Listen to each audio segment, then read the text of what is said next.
Tom Rodriguez, nagbahagi ng family picture nila sa bago niyang partner. Sa kanyang Instagram na may pangalang Ako si Mang Tomas, ay nag-upload siya ng larawan, kasama ang kanyang anak at partner. Sa larawang binahagi niya ay siya lang ang nakaharap. Hindi niya pinakita ang mukha ng kanyang partner at baby boy. May caption itong "Some treasures in life are too scared to put on full display.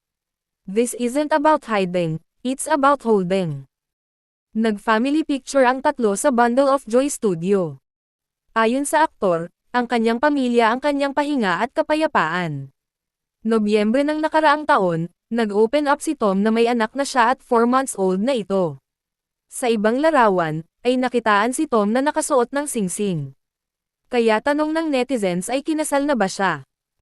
June 2022 nang ma-finalize ang divorce nina Carla Abellana at Tom Rodriguez sa ibang bansa. At June 2024 naman na-acknowledge ng Pilipinas ang divorce nila. Sa hindi alam ang kanilang istorya, na-engage ang dalawa noong 2020. At kinasal sila October 2021, matapos ang 7 taong relasyon. Sa kasamaang palad, ay 3 buwan lang nagtagal ang kanilang buhay mag-asawa. Naging masalimot ang kanilang hiwalayan.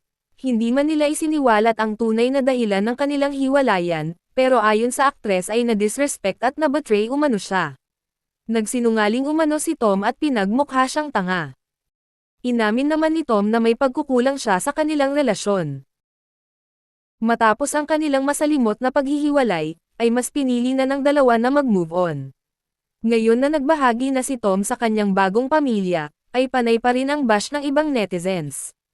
Lalo na sa mga tagahanga ni Carla, na hindi pa rin tanggap na may bago ng pamilya si Tom. Hindi masaya ang iba dahil sa kanila umanong kasiyahan, ay may puso umano silang nasaktan. Ang bagong partner ni Tom ang inaakusahan nilang dahilan, kung bakit naghiwalay sila ng aktres. Wala namang patunay na ang bagong partner nga ni Tom, ang siyang naging dahilan. Sadya lang na may mga taong pinagtagpo pero hindi tinadana. Hindi maitago ni Tom ang kanyang kasiyahan sa kanyang anak at bagong pamilya. Maraming nagpaabot ng congratulations sa aktor. Komento nila ay kitang-kita umano ang kasiyahan ni Tom, at sana ay panatilihin niya ang privacy ng kanyang pamilya.